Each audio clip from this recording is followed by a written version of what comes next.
નદી હતી. એને પર એક કુળ હતો, સાંકડો. એની ઉપર બે કૂતરા આવેલા હામા. પેલા કૂતરો કે હું જાય, બીજો કૂતરો કે હું જાય. તેમ કરતા કરતા બે લડા.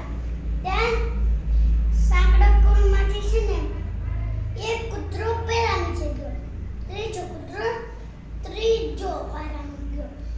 પછી બે કૂતરા બચાવ કરવા આવ્યા. ત્યાં બે બકરી આવીને એમ જોયું નહીં કે આ બે કૂતરા પડ્યા લડાઈમાં. સમજુ બકરી હતી. બે બકરી જાતી હતી. તો એક બકરી કાળી બકરી કીધું, હું તારી ઉપરથી વયું છું, તું મારી ઉપરથી વયું જા.